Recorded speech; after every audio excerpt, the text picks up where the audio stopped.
Assalamualaikum warahmatullahi wabarakatuh. Selamat malam. Jumpa lagi dengan saya Merki di channel Horor Nggak Horor. Oke, baiklah. Di pertemuan kita kali ini saya masih akan menceritakan pengalaman horor saya. Kejadian ini sekitar tahun 90, antara 95 97 dah. Ya. Waktu itu saya sempat mengajar di salah satu SMP negeri di kota saya, ya. Dan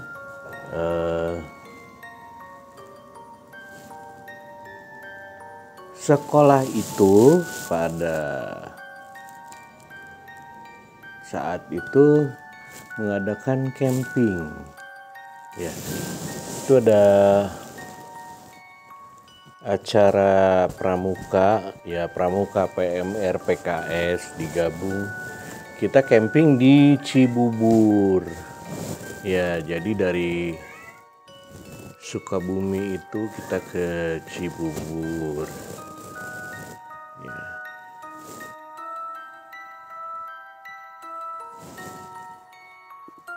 Jadi pas siang kita udah sampai di sana, ya, kurang lebih jam 10, jam 11 kita bikin tenda.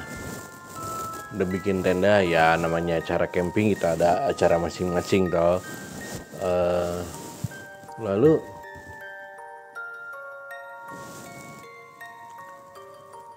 sekitar jam 7, ya, jam 7 malam itu hujan, terus semua tenda mungkin bikinnya pada nggak beres, ya, yang namanya anak-anak SMP itu pada ambruk, ya.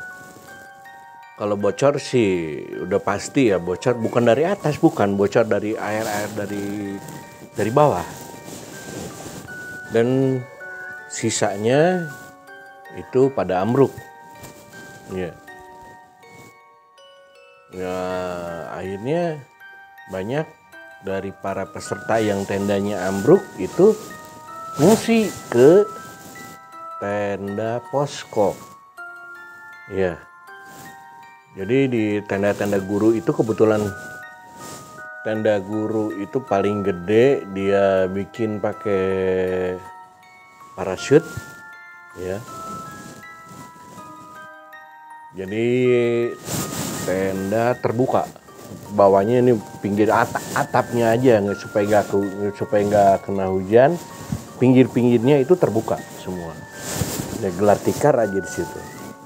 Ya, kita ada dua tenda gede waktu itu, ya, 2 tenda parasut, semuanya penuh sama peserta.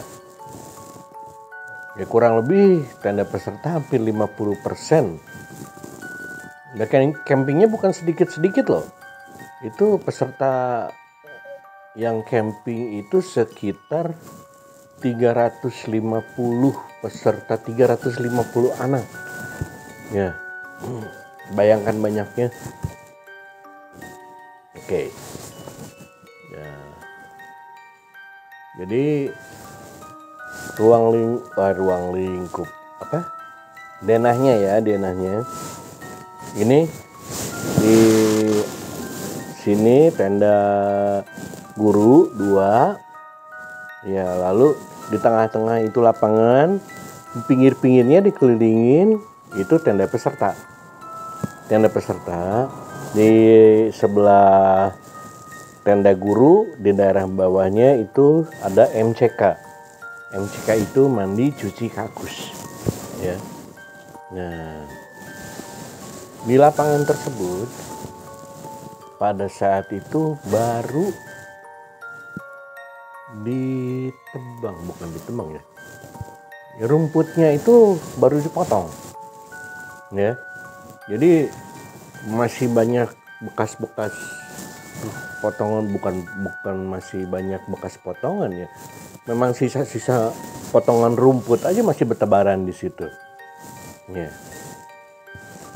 Sisa-sisa itu, sisa rumput yang itu dikumpulkan ada mungkin kita dapat tinggi api belum bisa disebut api unggun pada saat itu, belum dibakar, tapi kurang lebih tingginya sekitar 2 meter lah. Nah, terus kita ngumpulin kayu karena dari sekolah itu para peserta bawa kayu bakar supaya nggak beli kayu bakar di sananya, di Cibuburnya. Ya, tumpuk dah di situ. Nah,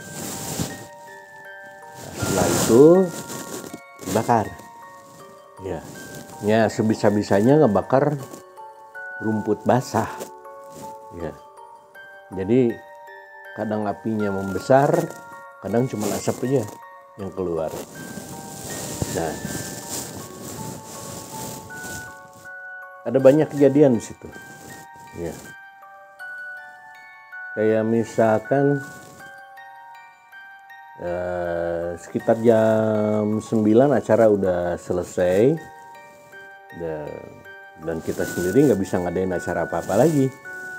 Soalnya semua tenda pada hancur kan. Jadi banyak peserta yang ada yang sakit lah ngedadak, ada yang pingsan.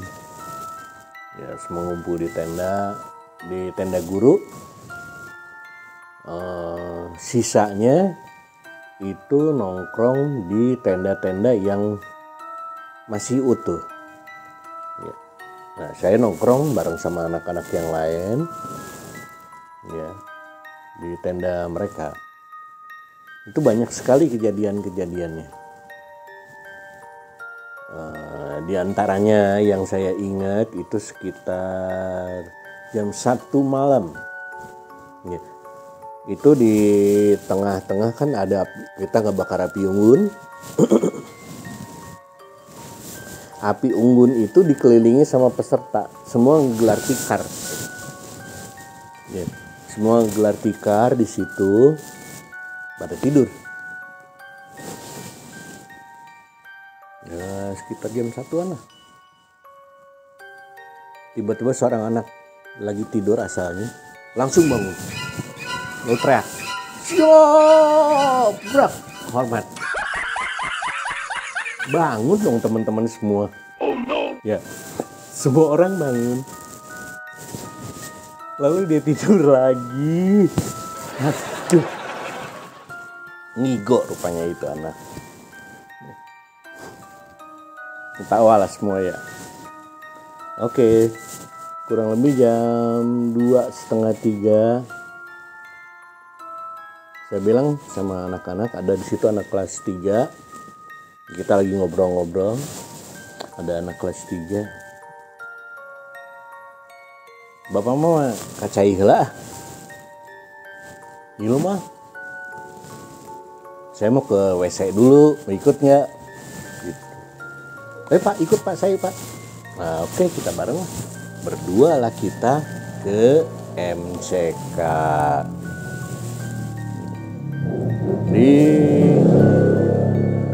Di MCK tersebut, pas kita turun, kita papasan sama peserta anak kelas 1 yang lain. "Malam Pak, ayo dari mana?" "Dari MCK." "Bisa ngapain? Ayo." "Ya, bisa cuci piring Pak." "Oke. Yuk tinggal ya," saya bilang.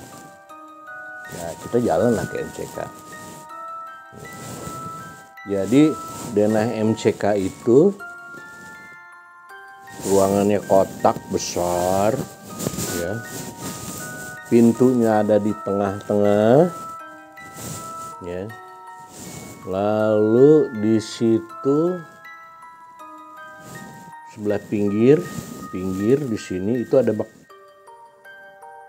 bak mandi lah, bak air, ada bak air. Terus di tengah kurang lebih setengah MCK lebarnya, ya, setengah MCK. Setelah itu ada kamar-kamar, itu WC semua isinya. Masuklah kita ke kakus masing-masing. Oke, di situ ya, dengan hajat masing-masing.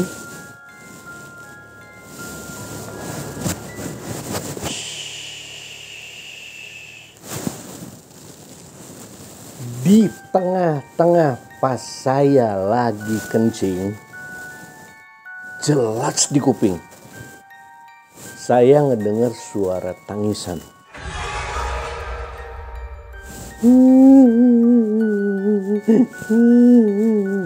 Jelas di kuping. Merinding dong saya. Kaget. Yang bikin saya ngeri, saya bawa anak orang.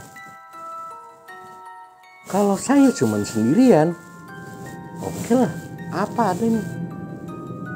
Mau lari, tinggal lari. Ya, mau saya hadepin langsung. Tapi ini saya bawa anak orang. Ya. Oke, saya ini panggil tuh anak. Kebetulan ada di WC sebelah. Woi, udah beres belum? Saya bilang. Bentar Pak. Dia bilang gitu, dijawab. Oke, ya cepet ya. Suara tangisan itu tetap terdengar. Waduh, buru-buru. Dan kebetulan pas waktu itu saya bawa bayonet. Bayonet ada di pinggang di kanan. Saya geser ke tengah, segala macam. Saya geser ke tengah. Padahal dipikir-pikir, bisa apa bayonet ya?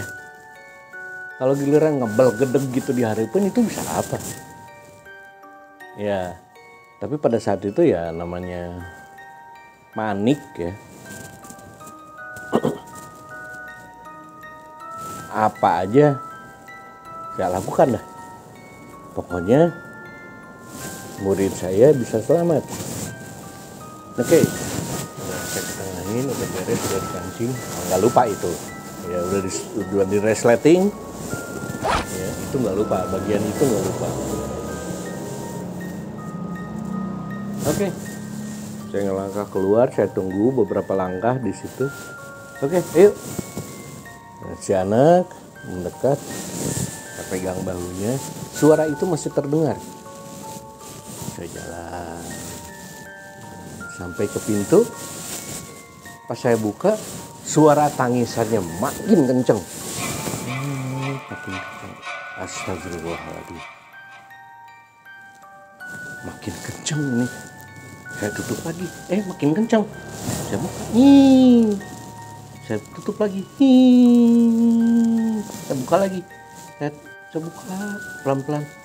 Oh, ini tuh. Rupanya suara itu dari pintu. Entah mungkin masangnya nggak bener ya, entah tertiup sama angin. Tapi kalau dibilang ketiup sama angin itu rasanya nggak mungkin, soalnya nggak ada angin kencang pada saat itu. Adanya angin sepoi-sepoi yang berdasarkan logika nggak mungkin bisa mendorong pintu, ya, nggak terlalu kuat, ya. Jadi kemungkinan itu pemasangan pintunya asjad, ya, asal jadi.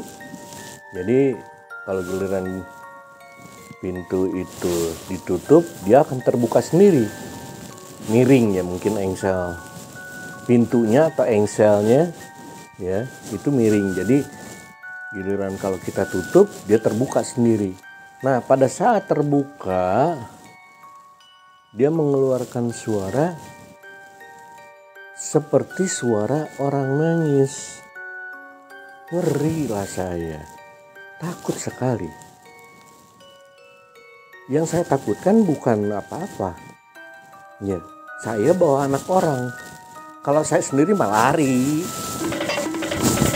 Kalau saya sendiri mah lari. Udah nggak pusing. Nah sementara ini anak orang. Kalau saya lari dia juga ikut lari, kepleset lah. Kan celaka anak orang. Ya. Setelah itu ya saya buka pintunya lebar-lebar supaya dia enggak terbuka sendiri. Karena masangnya miring jadi terbuka sendiri. Jadi nanti muncul hal-hal yang tidak kita inginkan. Ya. Cukup sekian cerita dari saya.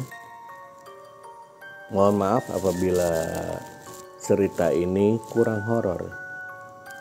Tapi ini menurut saya salah satu pengalaman yang paling horor buat saya. Ya. Assalamualaikum warahmatullahi wabarakatuh.